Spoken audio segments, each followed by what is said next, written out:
American തലസ്ഥാനമായ Washington ഡിസിക്ക് സമീപം സംഭവിച്ച ദാരുണമായ ഒരു വിമാനാപകടത്തിൽ 3 ഇസ്രായേൽ പൗരന്മാർ കൊല്ലപ്പെട്ട വാർത്ത ഇസ്രായേലിനെ ഒന്നടങ്കം വൻ ഞെട്ടലിലാഴ്ത്തിയിരിക്കുകയാണ്. പരിശീലനത്തിനായി ഉപയോഗിച്ചിരുന്ന ഒരു ചെറിയ വിമാനം തകർന്നു വീണാണ് ഈ വൻ ദുരന്തം സംഭവിച്ചിരിക്കുന്നത്.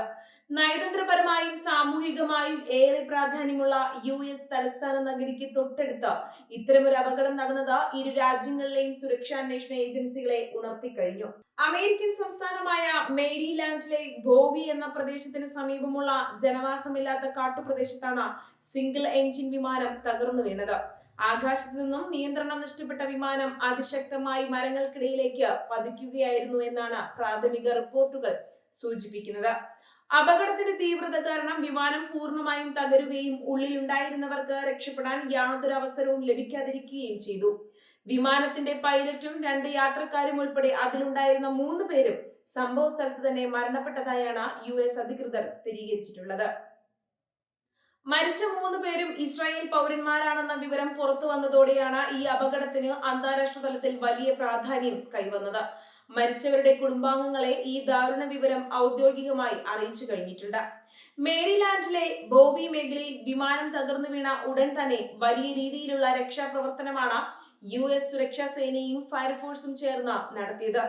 എന്നാൽ മരങ്ങൾ നിറഞ്ഞ പ്രദേശമായതുകൊണ്ട് തന്നെ അപകട സ്ഥലത്തേക്ക് എളുപ്പത്തിൽ എത്തിച്ചേരുക എന്നത് രക്ഷാപ്രവർത്തകർക്ക് വലിയ വെല്ലുവിളിയായിരുന്നു. മണിക്കൂറുകൾ നീണ്ട പരിശ്രമത്തിനൊടുവിലാണ് തകർന്ന അവശിഷ്ടങ്ങൾക്കിടയിൽ നിന്നും മൃതദേഹങ്ങൾ പുറത്തെടുക്കാൻ സാധിച്ചത്. ഈ ദാരുണമായ അപകടത്തെക്കുറിച്ച് ഇസ്രായേൽ വിദേശകാര്യ മന്ത്രാലയം ഔദ്യോഗികമായി പ്രതികരിക്കുകയും അനുശോചനം രേഖപ്പെടുത്തുകയും ചെയ്തിട്ടുണ്ട്.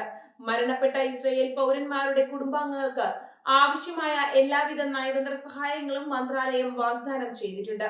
മൃതദേഹങ്ങൾ എത്രയും വേഗം ജന്മനാട്ടിലേക്ക് എത്തിക്കുന്നതിനുള്ള നടപടികൾ ആരംഭിച്ചതായും അധികൃതർ വ്യക്തമാക്കി.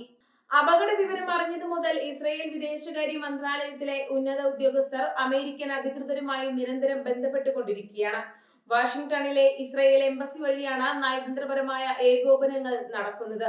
അപകടത്തിൽ മരിച്ചവരുടെ കുടുംബാംഗങ്ങൾക്ക് നിയമപരവും മാനുഷികവുമായ എല്ലാ പിന്തുണയും ഉറപ്പാക്കാൻ ഇസ്രായേൽ സർക്കാർ പ്രത്യേക സംഘത്തെ തന്നെ നിയോഗിച്ചിട്ടുണ്ട്. വിമാനാപകടത്തിന്റെ കൃത്യമായ കാരണം എന്താണെന്ന് കണ്ടെത്താൻ അമേരിക്കൻ അന്വേഷണ ഏജൻസികൾ വിപുലമായ അന്വേഷണമാണ് പ്രഖ്യാപിച്ചിരിക്കുന്നത്. US-ലെ നാഷണൽ ട്രാൻസ്പോർട്ടേഷൻ സേഫ്റ്റി ബോർഡും ഫെഡറൽ ഏവിയേഷൻ അഡ്മിനിസ്ട്രേഷനും സംയുക്തമായാണ് ഈ കേസ് അന്വേഷിക്കുന്നത്. അപകട സ്ഥലത്തു നിന്നുള്ള എല്ലാ തെളിവുകളും ശേഖരിക്കാനുള്ള നീക്കത്തിലാണ് അന്വേഷണ സംഘം.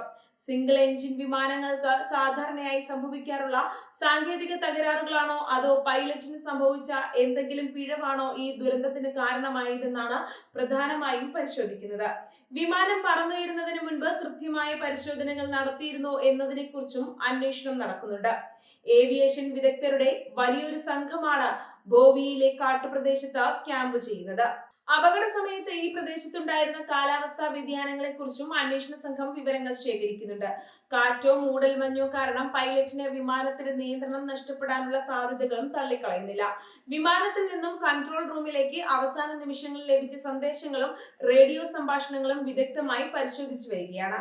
പരിശീലനത്തിനായി ഉപയോഗിക്കുന്ന ഇത്തരം ചെറിയ വിമാനങ്ങളുടെ സുരക്ഷയെക്കുറിച്ച് അമേരിക്കയിൽ വീണ്ടും വലിയ ചർച്ചകൾക്ക് സംഭവം കാരണമായിട്ടുണ്ട്. വിമാനത്തിന്റെ പഴക്കവും അതിന്റെ എഞ്ചിൻ ശേഷിയും കൃത്യമായ മാനദണ്ഡങ്ങൾ പാലിച്ചുള്ളതാണോ എന്ന് ഉറപ്പാക്കേണ്ടതുണ്ട്. പൈലറ്റിന്റെ മുൻകാല ഫ്ലൈയിംഗ് റെക്കോർഡുകളും അന്വേഷണ പരിധിയിൽ വരുന്നുണ്ട്. ഇസ്രായേലിൽ ഈ വാർത്ത വലിയ രീതിയിലുള്ള ആഘാതമാണ് സൃഷ്ടിച്ചിരിക്കുന്നത്.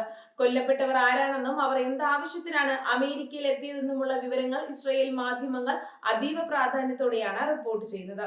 ഒരു വിദേശ മണ്ണിൽ വെച്ച് സ്വന്തം പൗരന്മാർക്ക് സംഭവിച്ച ഈ ദാരുണാന്ത്യം ഇസ്രായേൽ സമൂഹത്തെ കണ്ണീരിലാഴ്ത്തിയിരിക്കുകയാണ്.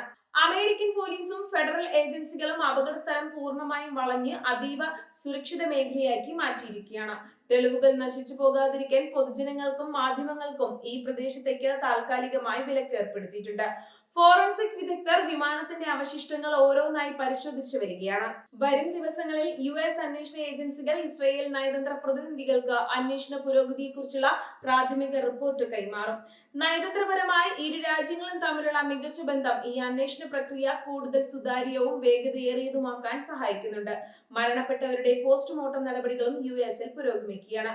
ഒരു ചെറിയ വിമാന അപകടം എന്നതിനപ്പുറം US തലസ്ഥാന നഗരിക്ക് തൊട്ടടുത്ത് നടന്ന സംഭവം എന്ന നിലയിൽ സുരക്ഷാ ഏജൻസികൾ ഇതിനെ അതീവ ഗൗരവത്തോടെയാണ് കാണുന്നത്. എന്തെങ്കിലും തരത്തിലുള്ള അട്ടിമറി സാധ്യതകൾ ഉണ്ടോ എന്ന് ഉറപ്പുവരുത്താൻ എല്ലാ കോണുകളിൽ നിന്നുമുള്ള പരിശോധനകൾ പൂർത്തിയാക്കേണ്ടതുണ്ട്. എങ്കിലും നിലവിൽ ഇതൊരു ആക്സിഡന്റ് ആയിട്ടാണ് പ്രാഥമികമായി കണക്കാക്കുന്നത്. വാഷിംഗ്ടൺ DC സമീപം 3 ഇസ്രയേൽ പൗരന്മാരുടെ ജീവൻ അപഹരിച്ച ഈ വിമാനാപകടം അമേരിക്കയെയും ഇസ്രയേലിനെയും ഒരേപോലെ വേദനിപ്പിച്ച ഒരു വലിയ ദുരന്തമാണ്. ബോവിയിലെ കാട്ടുപ്രദേശത്ത് നിന്നും പുറത്തുവരുന്ന അന്വേഷണ റിപ്പോർട്ടുകൾക്കായി ഇരു രാജ്യങ്ങളിലെയും ജനങ്ങളും അധികൃതരും ഒരേപോലെ ഉറ്റുനോക്കുകയാണ്. വരും ദിവസങ്ങളിൽ മാത്രമേ ഈ ദാരുണ സംഭവത്തിന് പിന്നിലെ യഥാർത്ഥ കാരണം ലോകത്തിന് മുന്നിൽ വ്യക്തമാകൂ.